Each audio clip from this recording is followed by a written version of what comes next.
Shabbat Shalom, amados, aquí con ustedes nuevamente conectándonos desde los montes del Valle de Curacaví en Chile, su servidor Osvaldo Calderón, en un nuevo Shabbat, en un nuevo hermoso día de conexión entre los cielos y la tierra. Y claramente, bueno, ustedes ya han visto, nuestros amigos de YouTube, que hemos subido ya dos grupos importantes de enseñanza, una con respecto a los 5 ministerios, ¿no es cierto? Y que después del Shabbat pasado incorporamos un nuevo capítulo que va conectado con esos, con los 5 ministerios, que es un último para que ustedes puedan verlo y complementar, que corresponde a los ministerios secundarios que van conectados con el ministerio principal del pastor, el apóstol, etcétera, ¿ya?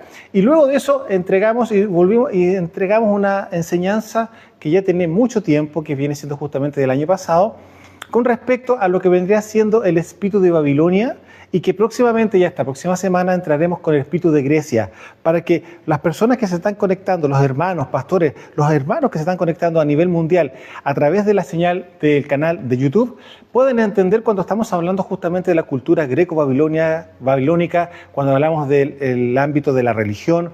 Porque claramente, si algunos se están conectando en este último tiempo, van a ver muchas cosas que no van a entender. Y es por eso que también nos era necesario poder justamente subir esas enseñanzas que tenemos claramente en nuestro canal de Facebook, y obviamente para que vayan ustedes ordenando en el tema. Entonces ahí se van a encontrar con todo lo que implica el tema de la religión, cuáles son sus inicios, cuáles son sus plataformas espirituales, cómo opera, y claramente con el primer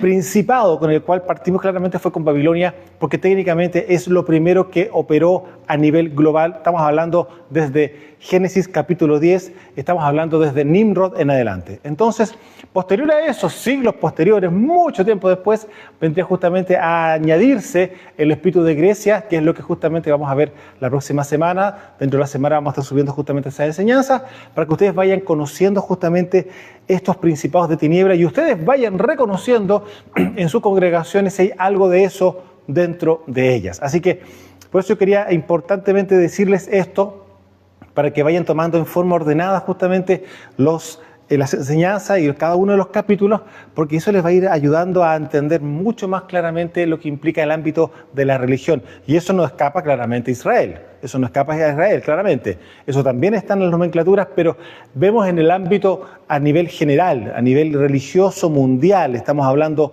de las iglesias, técnicamente hablando, que usted se va a dar cuenta que hay mucho de eso en cada una de las congregaciones. Y bueno, y sin ir más lejos, también volver a recordarles que puedan adquirir de manera absolutamente gratuita este ejemplar, que es el resumen de la Escritura de principio a fin, Bereshit hasta el libro de Apocalipsis, claramente con todos los nombres originales en el hebreo y mapas y conexiones justamente a nivel histórico, para que usted pueda entender más profundamente justamente lo que viene siendo las Escrituras, porque recordemos que fueron manipuladas y fueron también cortadas. Hay muchos libros que no están y claramente eso produce una nebulosa o una laguna en la cual usted no sabe cómo continúa la historia. No hay un puente, literalmente hablando. Bueno, uno de esos libros que no son menos importantes claramente era el libro de Macabeos, donde nos habla justamente del imperio de Grecia, ¿no es cierto?, lo cual antecedió al imperio romano en los tiempos de nuestro rey Mashiach, y que de ahí donde viene justamente todo lo que nosotros conocemos como las cartas de la Besorá o los evangelios, bien conocidos a nivel, ¿no es cierto?, global. Bien, dicho eso, vamos a entrar en materia con respecto al tema que hoy día vamos a revisar, y va en mucha relación a lo que se vivió en estos últimos días.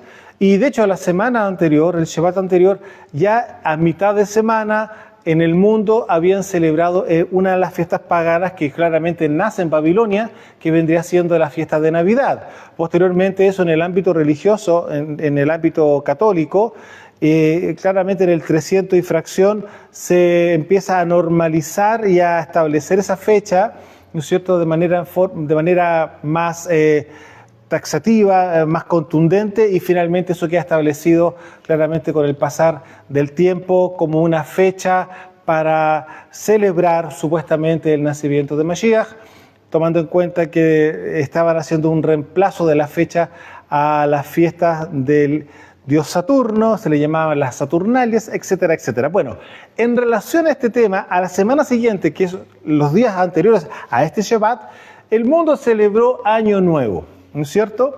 Para nosotros es un día más común y corriente, y es con respecto a esta fecha que quiero abrirles un poco el entendimiento y darles un poco de luz, porque claramente una de las cosas que nosotros tenemos que entender como israelitas mesiánicos y los que son hermanos nuestros judíos mesiánicos, claramente quizás ellos no tengan tanto problema, se los digo de esta forma, tanto problema con esta fiesta, porque claramente si han salido del judaísmo, y por algo se le conoce como judíos mesiánicos y vienen con linaje directo, claramente ellos sí celebran claramente las fechas relativamente, y ojo, y aquí también hay un tema, relativamente ordenadas, porque hay que entender que el año nuevo hebreo no judío corresponde al mes de Nisan o al mes de Aviv. Estamos hablando entre marzo y abril de este año 2025, que corresponde justamente el año nuevo, no como lo hicieron en el calendario judío, a lo que voy con respecto al tema del judaísmo, que sacó el Rosh Hashanah, ¿no es cierto?, la cabeza del año, para colocarlo en el séptimo mes, que le llaman, en vez de las fiestas de Yom Teruah, le llaman las fiestas de Rosh Hashanah. Entonces, también ahí tenemos, ¿se da cuenta Babilonia cómo está incorporada ahí? Entonces, por eso es importante que ustedes vayan dándose cuenta de cómo estos principados están influenciando sí o sí a nivel planeta en forma transversal. No estamos solamente mostrando en el ámbito religioso, evangélico, cristiano a nivel global, sino que usted se puede dar cuenta que también Babilonia está produciendo confusión claramente en nuestra casa de Israel. Ahora, sin ir más lejos, ellos abrieron la puerta para eso y abrazaron sus ideas, etcétera, etcétera, cuando estuvieron en la deportación. Y bueno, la historia usted la puede revisar justamente en las Escrituras.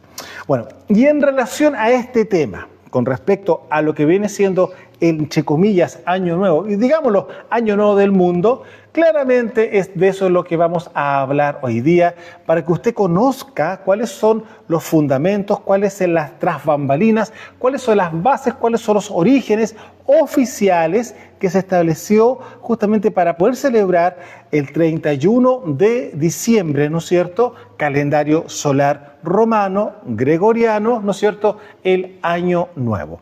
Y una de las cosas que vamos a revisar en la misma escritura, que esto va en relación oficialmente a los tiempos. Ya, aquí usted se puede dar cuenta que hay un cambio en los tiempos, o sea, la cronología establecida para nosotros como los seres humanos ha sido modificada no una, en varias ocasiones. Entonces, aquí vamos a ver las tras bambalinas con respecto a este tema, y la misma escritura nos va a ir mostrando cuál viene siendo el orden original con respecto a este tema. El cambio del tiempo es una de las cosas que el enemigo ha hecho desde hace muchos siglos, produciendo confusión e imprecisión a través claramente de sus propios hijos, es decir, a través de los hijos de la serpiente. Lo que hoy día nosotros vamos a revisar justamente va a ser entender los tiempos en el Tanaj, es decir, vamos a saber cómo es oficialmente conforme a la voluntad del Padre, ¿no es cierto? Y cómo fue que apareció el primer calendario para nosotros, en qué momento se perdió. Vamos a conocer todas esas cosas porque están escritas. Y aquí le pido al Ruach HaKodesh que sople sobre su corazón, que abra el entendimiento en ustedes para que puedan ver justamente lo invisible, para que puedan entender justamente lo que vamos hoy día a explicar.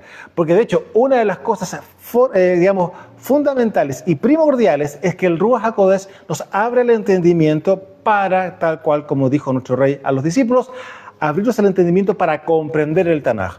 Y es justamente lo que vamos a hacer hoy día a través justamente de la misma escritura y esos espacios vacíos que muchos de ellos están vacíos porque se da por hecho en el entendimiento de que la persona debería de entenderlo, pero bien sabemos de que hay muchas cosas que han distraído el entendimiento de muchos hermanos y claramente el Ruach HaKodesh es el que se encarga claramente de poder colocar esas piezas que faltan, las pueda conectar en nosotros y podamos seguir entendiendo todo lo que está escrito y todo lo que fue escrito y todo lo que se viene para por delante. Recordemos que el Tanaj, tanto en el Brit Hadashah también incluido, ¿no es cierto?, estamos viendo cosas en el Tanaj que fueron, que están siendo y las que van a ser. Estamos hablando un un libro, ¿no es cierto? Las Escrituras nos habla de un pasado, un presente y un futuro.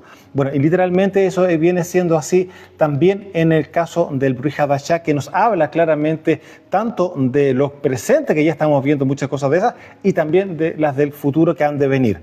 Ahora, nos gozamos con el futuro, muchos están medios complicados con el futuro porque lo que las noticias a nivel global están mostrando no es bueno. Claramente que no es bueno para el mundo, pero resulta que eso a nosotros nos da señales claramente de que el Malhut Hashamayim literalmente le falta muy poco tiempo para que se pueda establecer oficialmente sobre este planeta, claramente con todas las reformas que hay que hacer y con todas las cosas que hay que hacer y con toda la limpieza que nosotros ya sabemos que va a ocurrir. Ahora, como sabemos que los hijos de la serpiente han querido tomar el control del tiempo para poder manipularlo a su favor, aquí tenemos que entender que a la fecha ya han existido desde hace 2000 años aproximadamente, un poco antes, ¿no es cierto? Ya han habido dos calendarios. Y un calendario que fue establecido justamente por el Imperio Romano habla con respecto al calendario juliano y al calendario gregoriano, que es el que hoy rige a nivel global. Digo, entre comillas, global, más hacia el lado del occidente y algunas naciones justamente dentro del oriente, porque entendemos claramente que China tiene un calendario diferente al nuestro, ¿no es cierto? Entonces, y así hay otras formas de medir el tiempo conforme a los hombres han querido medirlo, ¿ya? Pero vamos a revisar de principio, literalmente, Bereshit en el capítulo 1, en el verso 14, y vamos a ver las palabras del Padre para que vayamos entendiendo cómo se deben de ordenar estas cosas, porque los tiempos están diseñados para marcar crecimiento, eso hace un tiempo atrás lo vimos, ¿no es cierto? Marcar crecimiento, marcar temporadas, y eso va marcando justamente un avance. El crecimiento de los hijos, el crecimiento de las plantas y el crecimiento personal a nivel espiritual. Claramente.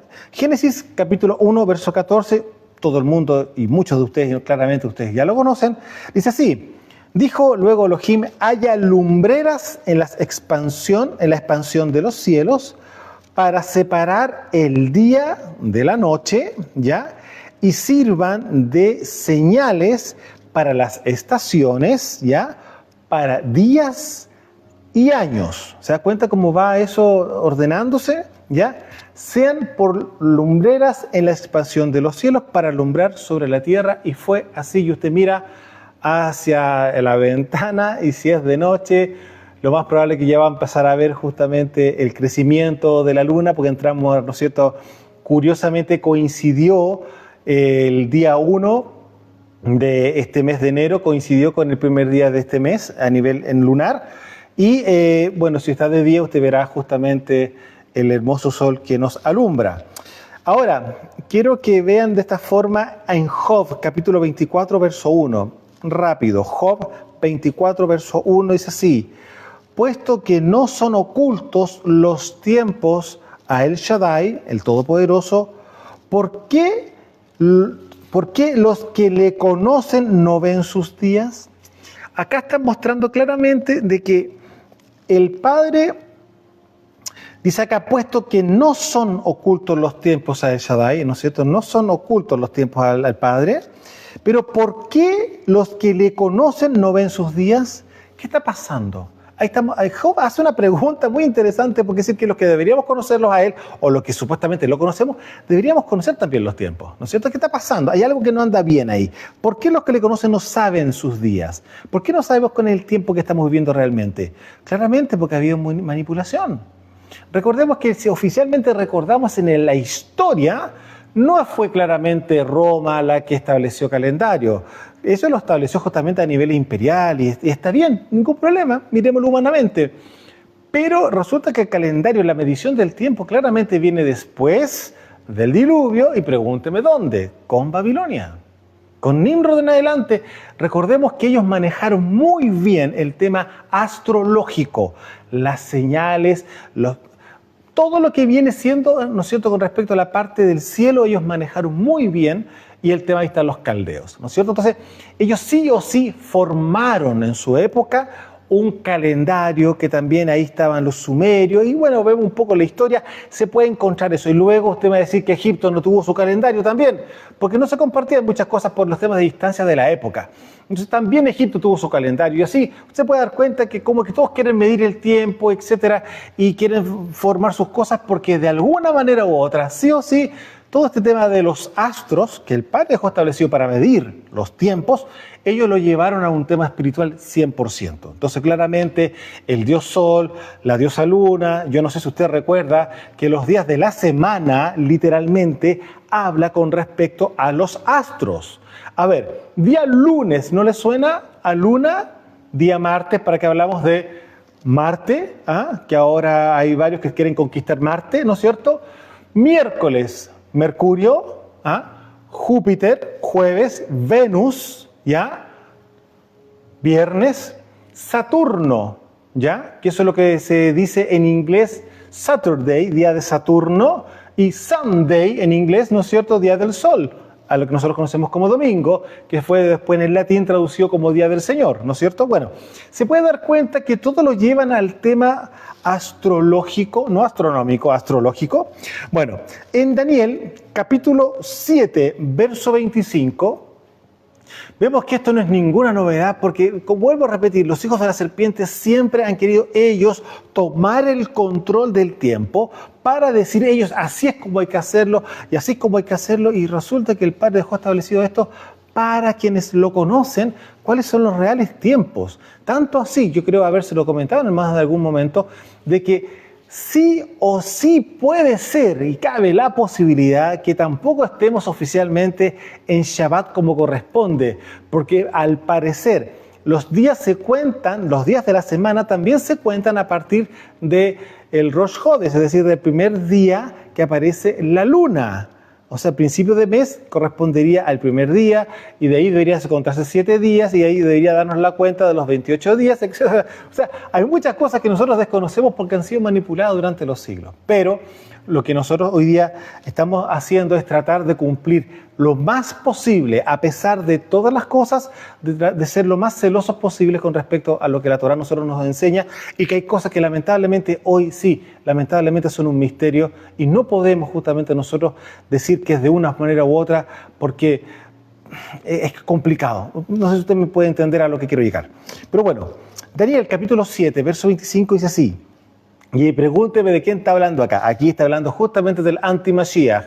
Y recordemos que el espíritu de anti-Mashiach no es el que va a devenir. El espíritu de anti-Mashiach, es decir, el espíritu que va en contra del ungido de los ungidos, es decir, del Rey de Reyes y Señor de Señores, que es el Creador, ¿no es cierto? Es desde un principio. Eso lo podemos ver con Caín. Y de ahí en adelante, ¿para qué quiere que le diga suma y sigue? Por algo vino el diluvio. Después uno oficialmente vendría siendo Nimrod, que tenía el espíritu del anti-Mashiach, que iba en contra del Creador.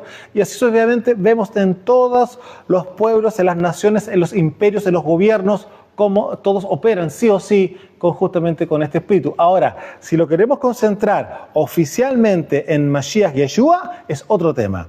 Pero estamos hablando del mismo espíritu. Mire acá, en Daniel capítulo 7, verso 25, hablando justamente del imperio de Grecia y claramente de Antíoco Epífanes. Dice así, y hablará palabras contra el Elión, ¿no es cierto? Y a los Kadoshim de Jaelión quebrantará y pensará en cambiar los tiempos y la Torá. Algo que literalmente fue lo que ocurrió en los tiempos de Antíoco Epífanes con la usurpación, digamos, con la llegada del imperio griego sobre Israel. Y aquí vemos justamente que una de las cosas que él hizo era decirles, ningún problema, nosotros no queremos tener ningún problema con ustedes, pero dejen de circuncidar, dejen de comer kosher, dejen de alabar a su Dios, dejen de guardar Shabbat, dejen las leyes que tienen ustedes impuestas por su Dios y libérense de eso y tomen justamente nuestras costumbres, nuestros dioses que son más livianos. Vaya usted a saber las cosas que dijeron, pero el punto es lo siguiente, que era invalidar la voluntad del Padre sobre el pueblo de Israel. Los apóstatas de la época sí hicieron caso, tanto así que usted puede leer el libro de Macabeos, muchos de los israelitas que estaban en el norte, ellos mismos empezaron a producir justamente una conversión al progresismo, y se lo digo de esa forma porque es la palabra que se ocupa en el libro de Macabeos, al progresismo que traía justamente el espíritu de Grecia y los griegos, para que la gente dejara de vivir en esas leyes que son tan estrictas, etc. Le pregunto la siguiente: ¿quién cree usted que apostató, entre comillas, de la emuná? Claramente los hijos de la serpiente, que están dentro justamente de nuestra nación de Israel. Porque recordemos que dentro de la propia casa de Israel están las 12 semitas también, no solamente en el planeta, también están dentro de nuestra casa de Israel. Entonces, muchos apostataron en esa época de la emuná, de la Torá, y ellos dijeron, ya, ningún problema, y cambiemos los tiempos, o sea, ya no se adora en Shabbat, ahora no es necesario, etcétera, etcétera. Eso fue lo que ocurrió en la época de Antíoco Epífanes, y es por eso que llegaron justamente finalmente a Jerusalén a buscar justamente el poder conquistar técnicamente el trono del Padre y colocando a Zeus ahí como su Dios, ¿no es cierto?, gobernando desde Jerusalén. Entonces, todas esas cosas se vivió en la época justamente de los griegos, y ahí aparece justamente Judas Macabeo, que es la resistencia israelita en contra del imperio de Grecia, y nosotros conocemos la historia ya, bueno, manipulada, como usted bien sabe, hace ya unos días atrás, y hablando de que hubo un milagro, etcétera, en el tema de la menorá, lo cual es una fantasía inventada por los rabinos. Continuando con esto, quiero volver a repasar este versículo. Y hablará palabras contra Jaelión, y a los Kadoshim de Jaelión quebrantará, y pensará en cambiar los tiempos y la Torá. Algo que pasó, sí, quebrantó, y hubo obviamente fuerte muerte. Muchos murieron en ese momento, ahí manteniéndose firmes a la Torá.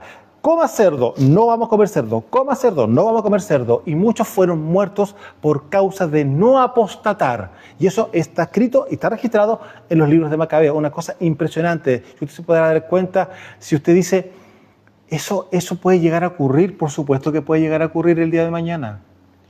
Porque recordemos que la figura de Antíoco Epífanes, que justamente viene teniendo el respaldo absoluto del imperio de Grecia, es el mismo espíritu del Principado de Grecia, que usted lo va a poder revisar en las próximas clases que van a venir en la semana, es el que va a respaldar claramente el espíritu del antimashiach. Y aquí lo vemos claramente de la misma manera, ¿ya? Ahora, vamos a ir viendo un poco con respecto a la historia moderna, volviendo ya a los 2000 años de ahora, ¿no es cierto?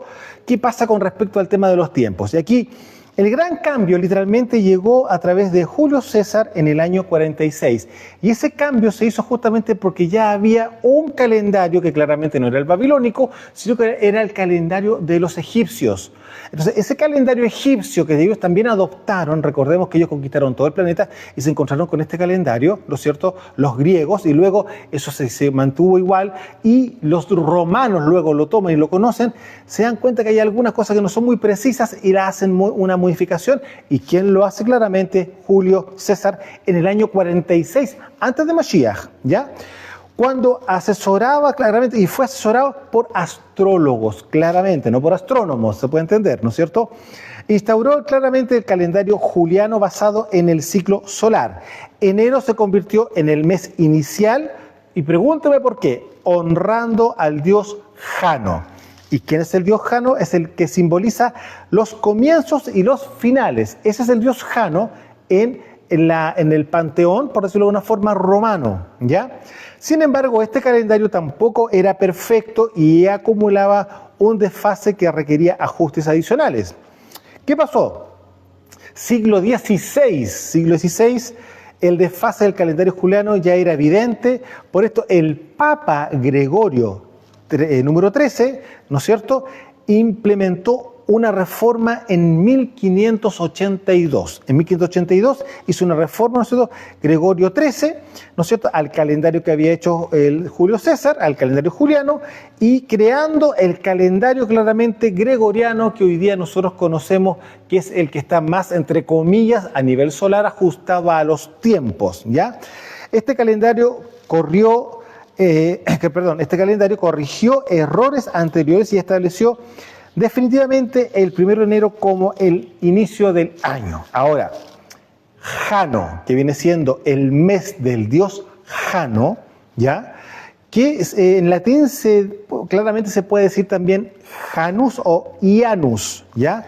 En la mitología romana es el dios de las puertas, los comienzos y los finales. Por eso le fue consagrado el primer mes del año. Ahora, este Dios es un Dios con dos caras. Uno que mira al pasado y uno que mira hacia el futuro. Por eso es el Dios de los comienzos, de los finales y de los inicios, ¿ya? O sea, ahí vemos las dos caras, ¿no es cierto?, de la misma moneda, por decirlo de alguna manera. Entonces, por eso le fue consagrado el primer mes del año, enero, que nosotros conocemos hoy día, ¿no es cierto? Y se le, escuche muy bien esto, y se le invoca públicamente el primer día de enero, mes que derivó de su nombre, que claramente pasó en algún momento pasarse del latín Janarus, ¿ya? Yo no sé si les suena Janeiro en portugués, que claramente significa enero para nosotros. Ahí aparece el río de Janeiro, no sé si les suena acá en Brasil, ¿ya? Y luego de Janeiro también derivó a Janero. Y de ahí se le saca la J, etcétera, y aparece la palabra enero, que nosotros tenemos hoy día. O sea, estamos hablando exactamente de lo mismo, la misma palabra con su derivación y con su actualización a los tiempos modernos. Sí, estamos hablando exactamente del mismo Dios. Aquí no hay ningún cambio. Y como ya dije, es representado por las dos caras, mirando hacia ambos lados. Una claramente hacia el pasado y el otro hacia el futuro. Y está ubicado en la colina, en una colina que está en Roma, que se llama la colina Janícula. El Janículo, que viene siendo la colina, está ubicada en Roma claramente y está con el nombre claramente de la honra al nombre de este Dios. Ahora, dentro de los muchos apelativos que recibe el Dios, vale la pena destacar dos. Uno dice Jano Patulcio, que era usado para invocar la cara del Dios que se ubicaba delante de la puerta por quien deseaba atravesarla. Recordemos que estamos hablando de un templo ahí, ¿no es cierto? Como complemento, la cara que se le opone a esta del otro lado de la puerta es invocada como Jano Clusivio, ¿ya? Ambos nombres declaran la doble funcionalidad del Dios. Ahora, cuenta la leyenda que cuando los sabinos intentaron tomar el Capitolio, es decir, el centro legislativo, ¿no es cierto?, Jano hizo brotar aguas hirvientes sobre los enemigos, repeliéndolos. Por ello se le invoca al comenzar una guerra también, y mientras esta dura. Entonces, mientras esta dura, las puertas del templo permanecen abiertas, en el caso de que él pudiera acudir a ayudar a alguna guerra en la ciudad. Cuando Roma está en paz, las puertas se mantienen cerradas. Estoy hablando de cosas que son parte de la cultura romana, ¿ya? Al igual que Prometeo, estamos hablando en Grecia, Jano es una clase de héroe cultural, ya que se le atribuyen, entre otras cosas, escuchen muy bien esto, la invención del dinero, la navegación y la agricultura. Sin comentarios. Según los romanos, este dios aseguraba buenos finales. En su tratado sobre los fastos, Ovidio caracteriza a Jano como aquel que en compañía de las horas, que es otro nombre, ¿no es cierto?, custodia las puertas del cielo. Mire, Jano es padre de Fontus, dios de las fuentes, cascadas y pozos. Estamos hablando como el dios de las aguas. Bueno, es un poco para que pueda entender la historia de lo que implica el Año Nuevo que se celebra hasta hoy día. ¿En qué mes? En el mes que estamos en este momento, en el mes de enero, que fue el día 31 de diciembre. Para el 1 de enero se celebra justamente el principio de año a causa de esta mitología e esta introducción de justamente del paganismo romano al calendario, porque el calendario es romano, el que usted está viviendo en este momento. Ahora, nosotros sabemos, por causa de estar estudiando las Escrituras y estar justamente en comunión con el Ruach HaKodesh, de que claramente el calendario que oficialmente el planeta debería de vivir, que viene siendo el calendario que está en las Escrituras, eso fue considerado desde el principio. Es decir, acá abajo, tanto así, le puedo decir que Adán conocía el calendario. Adán conocía el calendario. Matusalem conocía el calendario. Enoc conocía el calendario. Noah conocía el calendario. De ahí en adelante ese calendario se mantuvo con Shem, Cam y Jafet. Pero resulta que posterior a eso, con toda la rebelión Y con todo lo que ocurrió hasta los días de hoy, eso se fue transformando y finalmente se perdió el calendario. Por eso encontramos nuevamente un nuevo calendario en Babilonia, ya con Nimrod, estamos hablando de Bereshit capítulo 10, y ahí en adelante. Entonces, ¿qué ocurre? El calendario que nosotros conocemos después en Éxodo capítulo 12 es un calendario que no es porque sí, es un calendario que el Padre le recuerda nuevamente justamente a quienes, a los descendientes de a quien él trató como su amigo, a los descendientes de Abraham, es decir, Abraham, Isaac y Jacob, obviamente las 12 tribus que salen de Mitzraim, ¿no es cierto?, a través de Moshe. El Padre justamente les muestra a ellos nuevamente cuál es el diseño original del calendario. Y aquí vamos a decirlo por qué. Porque resulta que si usted va al libro de Jubileos, que recordemos que nosotros siempre le hemos comentado, de que nosotros trabajamos con los libros paralelos para poder entender mayormente algo que en la escritura aparece que están escritos. O sea, aparece el libro de Jacer, aparece el libro de Enoch. Usted puede revisar la carta, digo carta porque solamente es una hoja, en la carta de Judas, en el Brit Hadashah, y se va a dar cuenta que habla justamente con respecto a el libro de Enoch. Entonces, cuando estamos entendiendo que claramente estos libros siempre fueron parte del, entre comillas, canon, ¿no es cierto?, del Tanaj, claramente, obviamente hay muchas cosas que nosotros estamos totalmente en desconocimiento, en ignorancia, porque no hemos quedado solamente remitidos a lo que también la religión nos impuso, como justamente esto es lo que tienen que leer ustedes.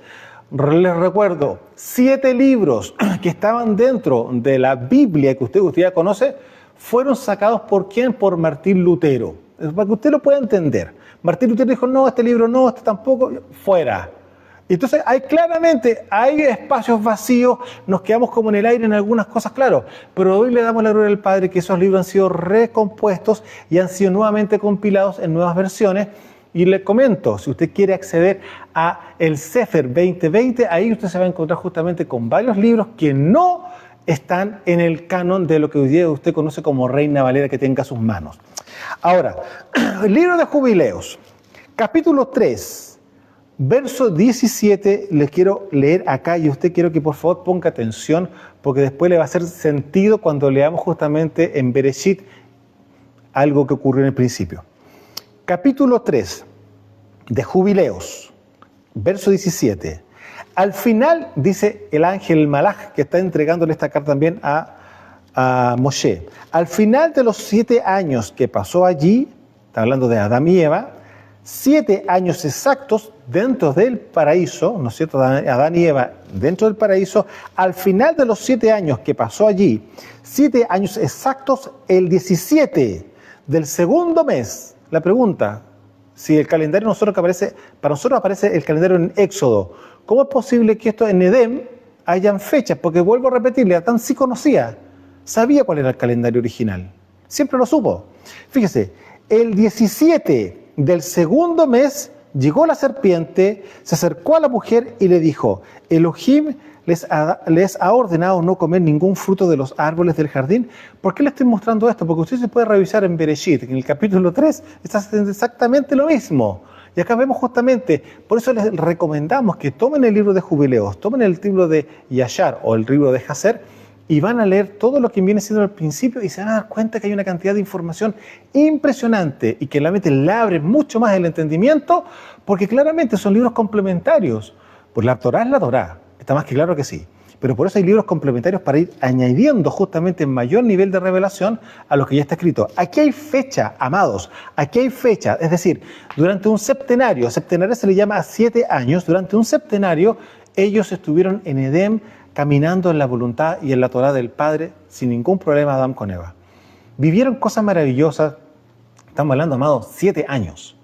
Y terminaron los 7 años. Y cuando estamos entrando en la siguiente temporada, en el siguiente año, en el segundo mes, cae Adán con Eva con la seducción de la serpiente. Entonces, usted se podrá dar cuenta que la palabra, como dice justamente en el Tanaj, que Adán prevaricó, por supuesto que sí, prevaricar es pecar en forma consciente. No es un tema hoy que no sabía. Él vivió Torah durante 7 años en Edén. Y aquí dice claramente, 7 años exactos. El 17 del segundo mes llegó la serpiente, se acercó a la mujer y dijo, Elohim les ha ordenado no comer ningún fruto de los árboles del jardín. Ella respondió, de todos los frutos de los árboles del jardín nos ha dicho Elohim coman, pero del fruto del árbol que está en medio del jardín nos ha dicho no coman ni lo toquen, no sea que mueran. Le pregunto, estoy leyendo el libro de Jubileos, capítulo 3. ¿No es exactamente igual a Bereshit, capítulo 3? ¿Se da cuenta? Entonces, son libros complementarios, por supuesto, y aquí aparece la fecha. ¿Cuándo fue? El día 17 del segundo mes. Ahora, Bereshit, sí, vaya a su Biblia, en Génesis capítulo 7, verso 6, por favor, miren lo que aparece acá.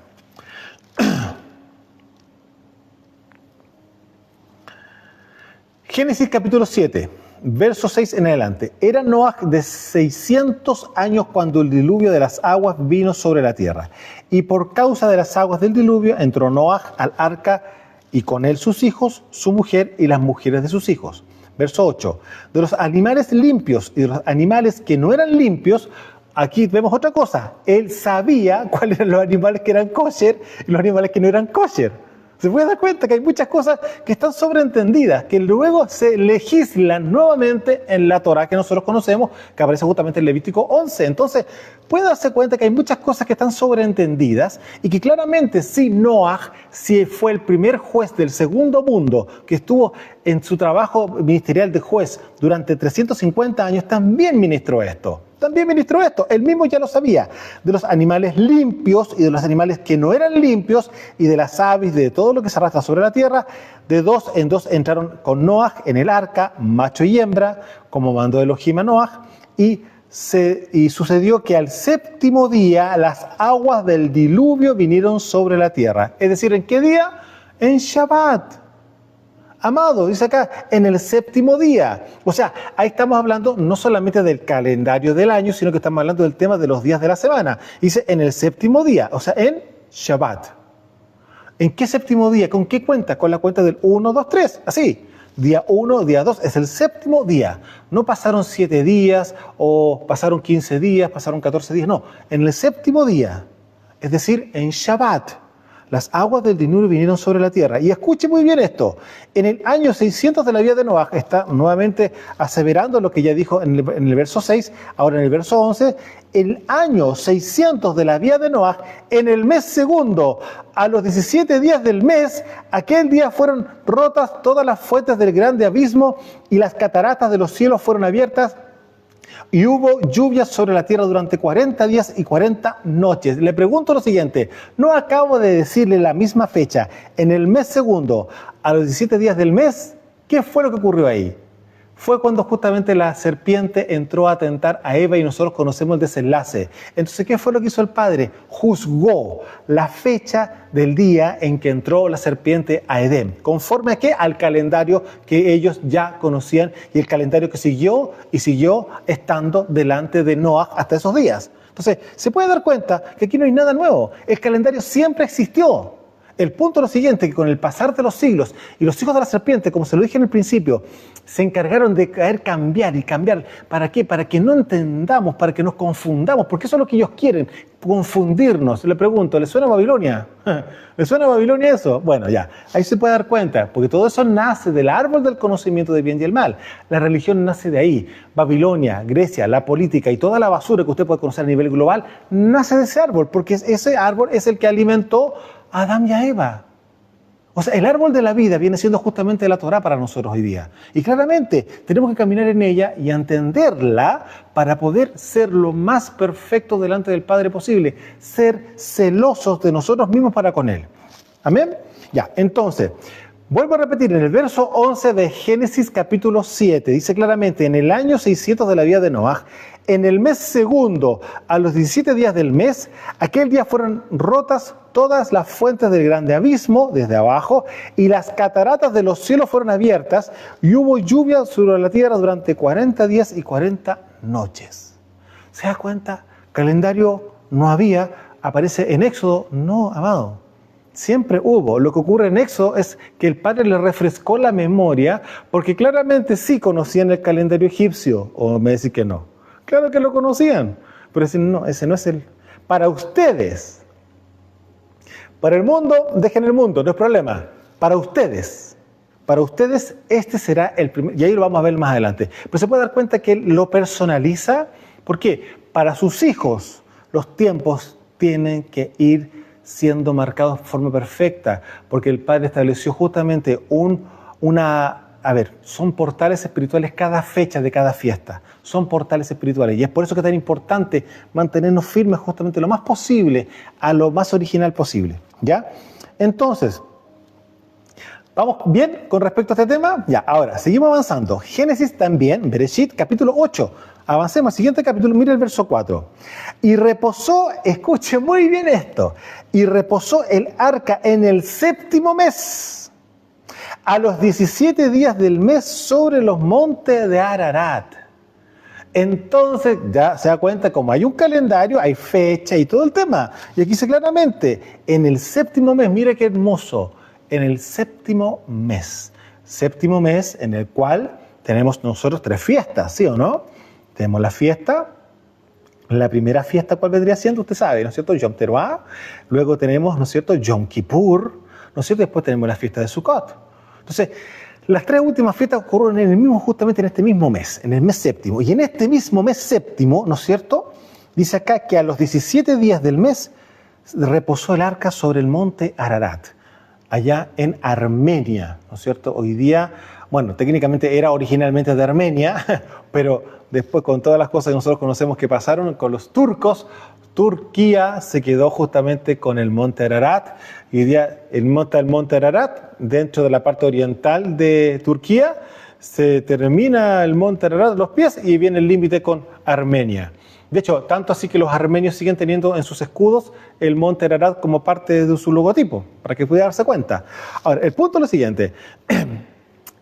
¿Usted sabe lo que significa Ararat? Tenemos que entender que todas las palabras que aparecen en los nombres de la Escritura son hebreas. No existe otro idioma. Son hebreas. Entonces la palabra Ararat es una palabra hebrea.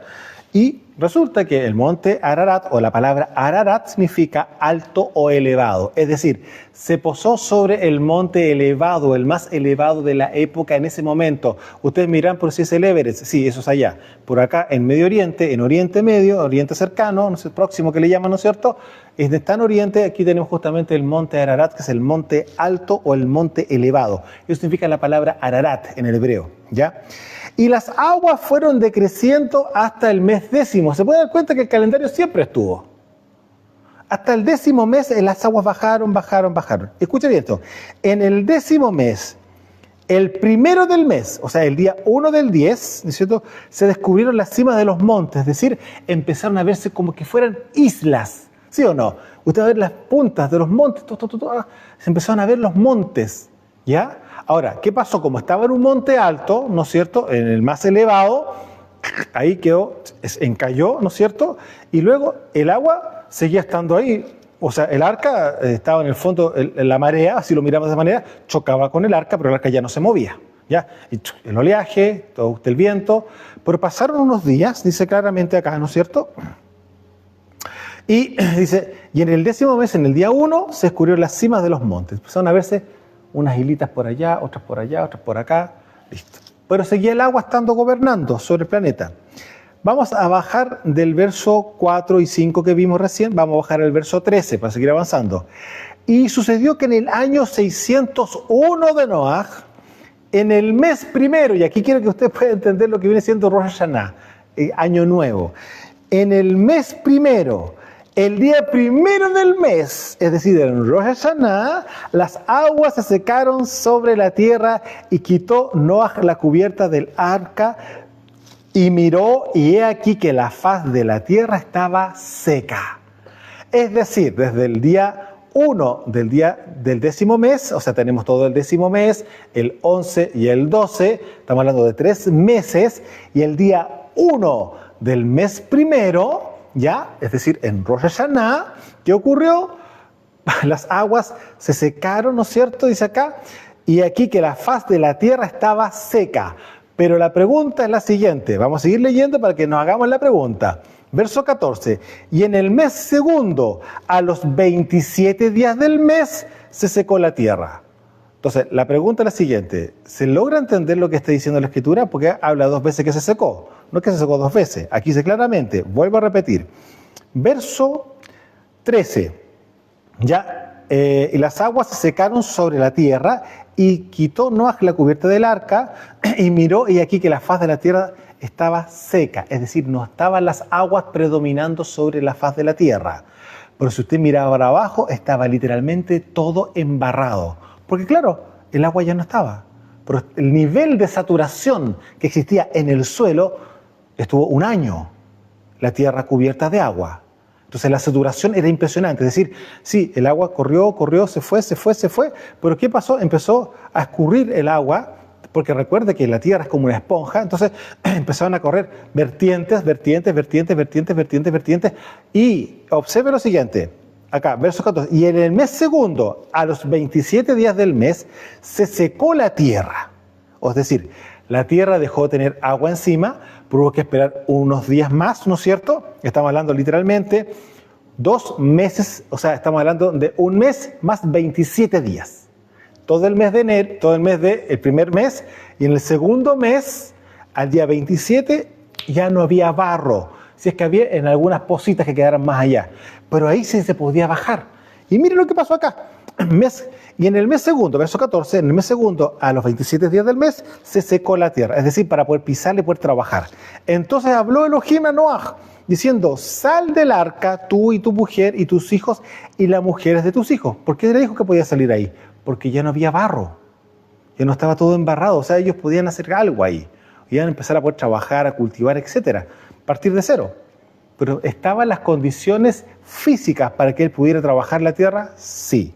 Entonces, dice acá, sal del arca, el 16, tú y tu mujer y tus hijos y las mujeres de tus hijos, todos los animales que están contigo, de toda carne, de aves y de bestias y de todo reptil que se arrastra sobre la tierra, sacarás contigo y vayan por la tierra y fructifiquen y multiplíquense sobre la tierra. Es decir, no solamente Noaj con su familia iba a poder salir del arca, todo el ejército de animales que traían con ellos también.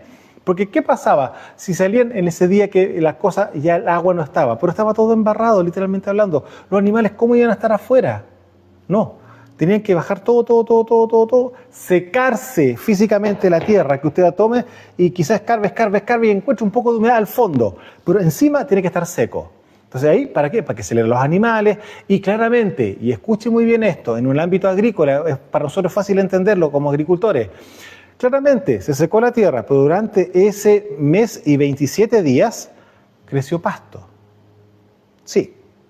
¿Había humedad? Por supuesto que sí. ¿Estaba el sol? Por supuesto que sí. Sol, agua, germina cualquier cosa. Entonces, la primera semana, lo más probable es que secó toda la capa superior, haremos los primeros 5 centímetros de la tierra. Y luego, claramente, con la humedad que había y con la temperatura que existía, obviamente todo lo que estaba ya dispuesto por el Padre encima de los cerros y encima de la tierra, empezó a germinar y claramente los árboles que sobrevivieron respiraron, etcétera, y empezó todo a funcionar nuevamente. Entonces, ¿qué es lo que hizo el Padre? Dijo, ahora sí, ya Noaj, el alimento que trajiste para los animales funcionó muy bien y ahora pueden salir a comer porque ya tenemos todo predispuesto para que ellos puedan empezar a reproducirse y ya poblar el planeta. ¿Se da cuenta? Todo es perfecto, pero hay que entenderlo claramente y claramente le doy gracias al Padre de que me hizo agricultor en su momento y hoy día entiendo ciertas cosas porque son los tiempos. Claramente, en ese tiempo crecía el pasto, la hierba verde para los animales. Volvemos al libro de Jubileos. Sí, hay más todavía. Libro de Jubileos. Capítulo 7. Hermoso número. Verso 1. Mire lo que dice acá. En el 7º septenario de este jubileo, en su primer año, plantó Noaj una vid en el monte donde se había posado el arca. ¿Se acuerda? Que claramente nosotros conocemos la historia, ¿no es cierto? Donde hay un poquito de exceso de alcohol, ¿no es cierto? ¿Se acuerda de ese pasaje, ¿no es cierto? Donde se plantó la viña. Ya. Bueno, leo acá en Jubileos, capítulo 7, verso 1, porque quiero que usted pueda lograr entender, porque se le voy a amplificar aún más todavía ese pasaje que como aparece acá en Jubileos. Jubileos 7, 1. En el 7º septenario de este jubileo, en su primer año, plantó Noaj una vid en el monte donde se había posado el arca. Y aquí le voy a dar otra cosa más todavía. Es impresionante. Llamado Lubar. uno de los montes de Ararat. Y si usted sabe, y si usted se busca en Google Earth, y ahí usted ha tenido el privilegio de ir a Turquía o a Armenia, se va a dar cuenta que el monte Ararat tiene uno hacia el sur, uno un poco más pequeño. De hecho, hablan del monte grande y del monte pequeño. Y aquí dice claramente, dice, en su primer año plantó Noaj una vid en el monte donde se había posado el arca, llamado Lubar, uno de los montes de Ararat, porque en Ararat existen 2 montes. Sí, es impresionante. Estamos hablando del libro Jubileo, estamos hablando de Bereshit, estamos hablando del principio. Y usted lo va a ver, ahí están. Ahí están. Dio fruto al 4º año, lo vendimió, lo que él plantó, ¿no es cierto? En el mes séptimo y lo guardó. ¡Qué maravilla! Otra vez en el mes séptimo, él vendimia, ¿no es cierto? Y hace vino, ¿ya? Hizo de ello mosto, vino, lo puso en una vasija y escuchen esto, y lo conservó hasta el 5º año. Es decir, vuelvo a repetir, en su primer año plantó Noaj una vid en el monte donde estaba, lo que acabo de mostrar. O sea, ellos se bajaron y en ese primer monte, en ese primer año, él plantó. Después esperó claramente que se produjeran las uvitas, etc. Y al 4º año él vino a cosecharlas y las cosechó en el 4º año de haberlo plantado, en el 7º mes. ¿Ya? Hizo el vino, lo procesó, todo el tema, lo guardó y lo dejó, y observa lo siguiente, lo dejó guardadito ahí. E hizo de ello mosto, lo puso en una vasija y lo conservó hasta el 5º año. Hasta el primero del primer mes, es decir, hasta Rosh Hashanah. Rosh Hashanah, ¿por qué? Porque claramente usted bien sabe que en Rosh Hashanah fue justamente cuando el arca se paró, dejó de estar navegando y tocó tierra, literalmente. Fue el día 1 del mes primero, es decir, el día 1 del mes de Aviv o Nisan, ¿ya? Verso 3, celebró ese día de festividad con regocijo e hizo un holocausto al Adón de una ternera, un carnero, 7 ovejas añales, es decir, ovejas de un año, y un cabrito en expiación por sí y por sus hijos. Primero aparejó el cabrito, echando parte de su sangre sobre la carne del altar para que había levantado, colocó toda la grasa en el altar en el que el holocausto ofrecía al Adón y añadió la carne de la ternera, el carnero y las ovejas. Puso encima masa con aceite, luego derramó vino en el fuego que había encendido sobre el altar y echó incienso encima, levantando un buen aroma agradable ante Yahweh su Elohim. Se regocijó y bebió de este vino él y sus hijos con gozo. Quiero acá detenerme un segundito y quiero que me diga lo siguiente. ¿Acaso Noaj no estaba haciendo algo que hacen los Cohen o los Cohen Gadol? ¿Se da cuenta del tema de los sacrificios? O sea, se puede dar cuenta que acá usted ve acá un sacerdocio, se lo voy a decir de esa forma. Curiosamente vemos exactamente lo mismo que ocurre después ¿con quién? Con Abraham. También él manifiesta un sacerdocio como Cohen, hacía sacrificios, ofrendas quemadas. Y aquí usted va a darse cuenta, mire la cantidad, y todo ordenadito. ¿Ah? Dice claramente, aparejó un cabrito, leo lo que dijo ya.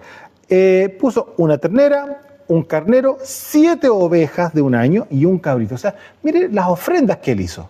¿Ya? Entonces, se puede dar cuenta que aquí también, usted se da cuenta que Noaj sí estaba oficiando un tema sacerdotal.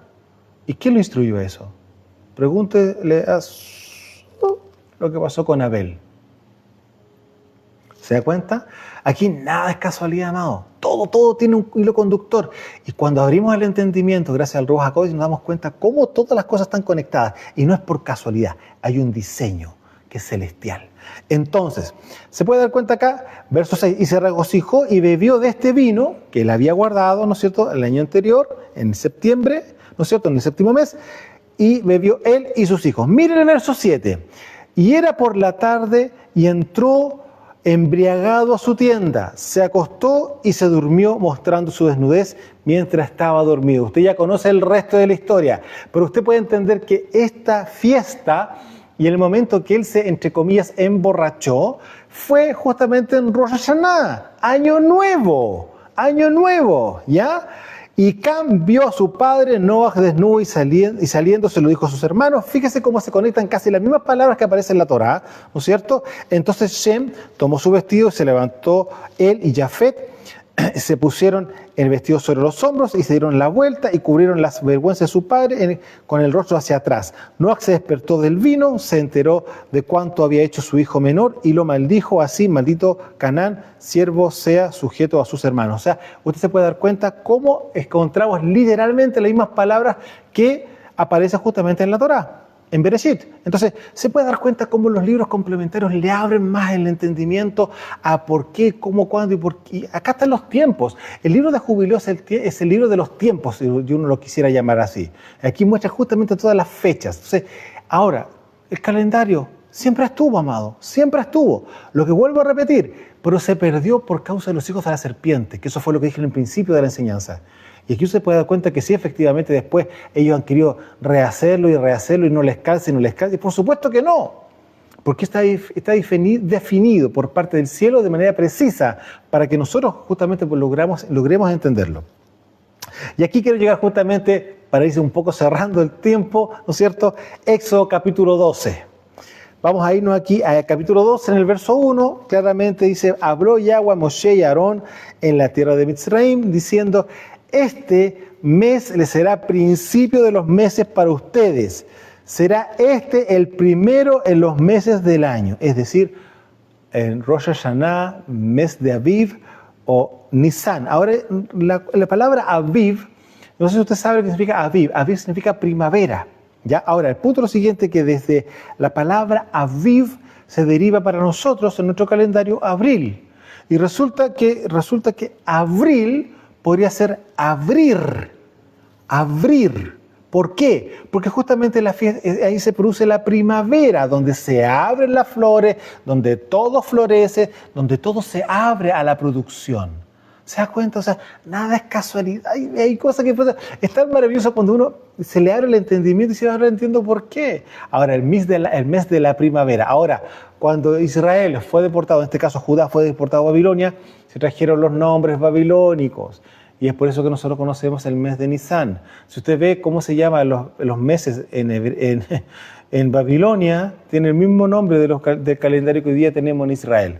Entonces, ahí tiene usted que el mes de Nisan, que es el nombre babilónico que se trajeron desde la deportación en Babilonia, o el mes de Aviv, que se nos conoce el mes de la primavera. ¿Ya?